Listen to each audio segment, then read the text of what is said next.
Please welcome the film's director, John Madden.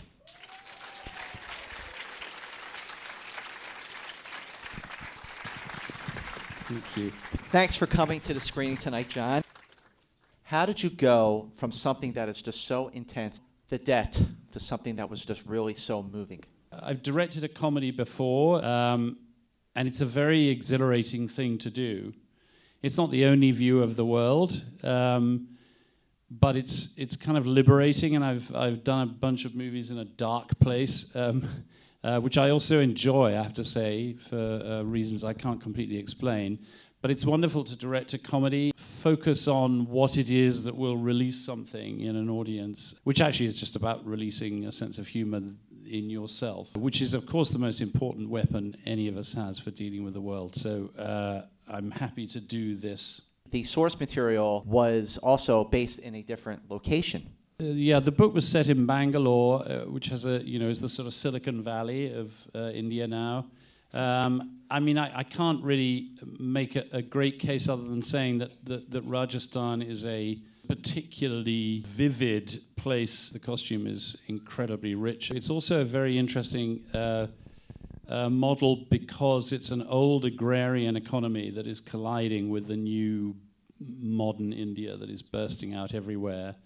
You know, we look on enviously from the West as we see this economy just soaring, which is kind of marvelous. And the collision, therefore, of old and new, almost of two different centuries really colliding in the same place, was very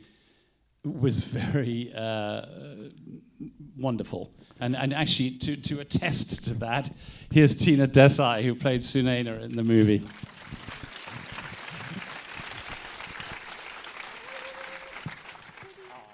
Tena lives in this country, and I think actually only left the country for the first time when she came to the premiere of the film in London. So she can tell you what it's like from her perspective. I went to London, and I got stuck in a traffic jam, and nobody horned. Like, how do you all get past it if you all don't horn? And color for you is different shades of grey. It was really, I don't know. For me, it was the opposite. So I'm used to seeing films where foreigners come in and talk about the noise and color and sound, and I just don't get it. And then I did when I went to London, and everything was dead quiet, and colors were black, white, blue, grey, nothing more. And traffic's hugely orderly. Everyone follows the red lights for some reason. What do you think of Los Angeles traffic? So nobody horns here either. Have you ever been on the 405? Well, I was waiting to catch traffic because everyone went on, oh, the jam's here. And I see it, and okay, there is a really long line, but it's very orderly, and the lines are, everyone follows their lanes, and it's amusing. Yes, only one. Here's Dev Patel. Dev Patel, ladies and gentlemen.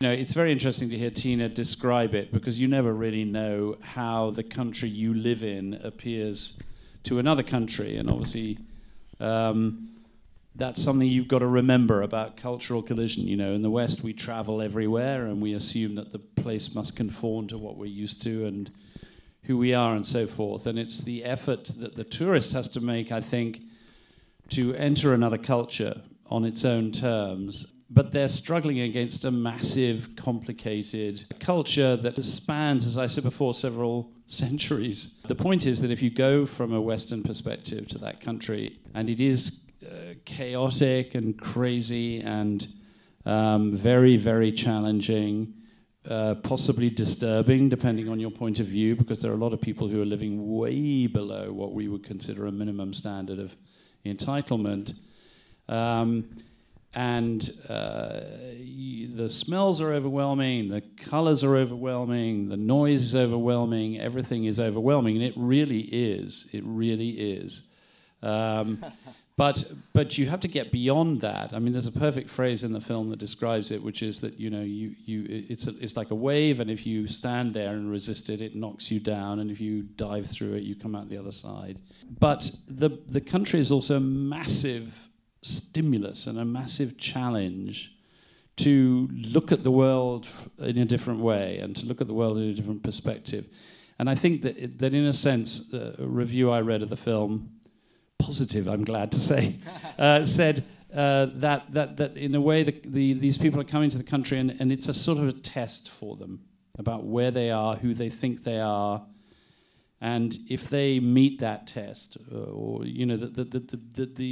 that's another way of saying the challenge the country presents them with is somehow invigorating and life-affirming and transforming potentially, because it gives you a perspective on your own life and your own what you've done, what you hope for, what you've got, what you've had, and that's where the soul of the film is. He's probably one of the most hyperactive characters I've ever played, or I'm ever going to play, and I always say this, but I feel like I need a tranquilizer, for half of my stuff. But it was, so cool because we had this amazing hotel, and I got to, take advantage of this amazing location fully. I have this guy who's grabbing things and, falling over the place. He's this real mess. But he's the epiphany of, the kind of youthful energy, which is what I was trying to bring. We have these, these veteran actors who, have this kind of wisdom and this stillness. And then you've got this kid who's stupidly headstrong and madly in love. And, madness ensues, I guess. People are very familiar with filming. It has a massive industry of its own, India.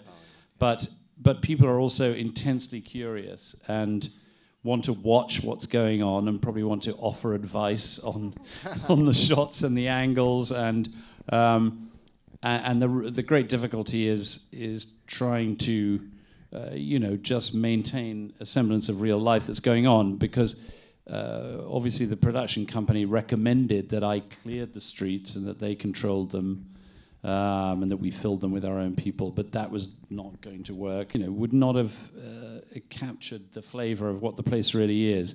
So we sort of settled for a system where we kind of persevered, and in extreme cases hid the cameras. Well, in a lot of cases actually. The scene, for example, where Dev's on the phone to Tena in the market.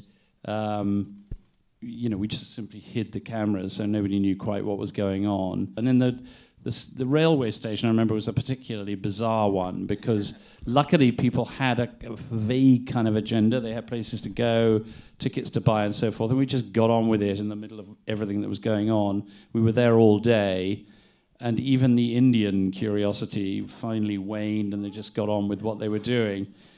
What sort of advice did they give? What did you pick up? I constantly was bothering them. So I went to Judy and asked her for her agent's contact. I went to Maggie and asked her for career advice. I sat Celia Emery down, gave her sandalwood incense sticks and asked her for career advice. So whoever I got free, I would sit and ask for help. And to the extent that even if I meet them now, they're like, is your career okay? Because that's so much of the conversations that we had. No, I think we had so many rehearsals that they were like, here, learn from us. It's a real location. It's not, however, on the outskirts of Jaipur as it appears to be. It's about an hour and a half outside Udaipur, and it's essentially in the desert. Really, it's an old tribal chieftain's palace in a little village. And all the people in the village would have been, the people owned by and working for the tribal chieftain. Even the idea of the place is slightly mad, because it's got all of this ostentation and all of this grandeur, which was actually playing to an empty auditorium because there's nobody around to see it. But it was also built defensively, of course, to ward off intruders and so on. But it's not an uncommon kind of building there. Often those kind of buildings are now subsumed into larger urban, conurbations and so on. But it was a very long search to find the right place for the story because the atmosphere of that place is the movie, really. So that was quite a search, but that had, I don't know, just exactly the right quality I felt in the end. Well, actually, we wrote around it, to be honest with you, once I found it. So everything's scheduled, what time you're picked up, what time you reach the location, what time makeup happens, what time you report on set, what time you finish and get back to the hotel. Everything's on paper, and I know exactly what scene I'm doing, what my lines are. But, you know, I can't be generalizing yet because I have done only 2 smaller films, what you call independent films in India, so I don't know what the big budget films are like there. They could very well be just as well planned. And the second thing I found was rehearsals and takes when the actors aren't exactly in the frame, that they still stay on set and they're still part of the entire experience, whereas you'd have stand-ins otherwise. In India, yeah, but here, even if, like Celia Imrie in the bedroom scene, she's covered, and we shot about 4 hours before she had to uncover herself, but she was there the entire time, which is not normal. Yeah, I think I have 2 things too. Like in Slumdog, I worked with some really big, like Bollywood megastars, and it's crazy because these guys are stupidly busy, and they shoot 12 films a year. So the thing that baffled me was these guys would come to set in other makeup from another movie and like in a different costume, and they would come, and every time Danny Boyle would shout cut, they'd just like be flat out sleeping because they'd been probably working through the night, and as soon as, you know, we're ready and the camera's rolling, they're just back on and on fire. And it's a real compliment to how great these guys are, but it's literally they're knocking movies out like anything. The second thing is I find, you have a great energy also here, but in India I found it's a real amplified kind of, happy feeling on the set. You know, there's so many more people, you know, that do jobs, you know, and I find, you know, especially, you know, the movies out in India, you know, Bollywood is adored because it creates streams. It creates this kind of escapism for these, you know, thousands and millions of people. And, you know, to be a part of making a movie is something that I think they really adore. And you can feel that on the set. Everyone's excited to be around, excited to be working. And, you know, you get less groans when there's like we're running over and we're going to shoot another hour or something into the night. And they all cheer. Yeah, they start cheering. It's crazy. And it's to make a movie like this where it's so, you know, it's kind of brimming with optimism and hope. It was a perfect kind of, you know, backdrop, I guess. The film obviously is about age, but it's also about ignoring age, and it's also about saying it's watching a bunch of old people acting like teenagers, really. And of course, the teenager remains in you from the time you were a teenager. And in an era where age is despised and marginalized, people are generally terrified of it. And I think that one of the reasons that young people are attracted to it, they're thinking, oh, that's what my grandparents are thinking, or that's what they're doing. And also they want to go with their parents, I think. You know, we didn't necessarily imagine that, although that's what was happening on set. You know, there were all these actors, and Dev's always asked the question about and Tena, about what was it like to be around these veteran actors. The truth is the veteran actors were looking at them, you know, slack-jawed and saying, wow, you know, there are these guys. I'm going to embarrass them. But it's true, they were, and thinking, these guys are amazing, you know. So it's about looking at old people from a young people's perspective. It's also about looking at young people from an old people's perspective. And so that somehow that's smudged all the kind of partitions that you would normally expect to be there. Thank you so much, John Madden, Tena Desae, Dev Patel. Thanks, guys. Thank you. Have a wonderful evening. Thank you.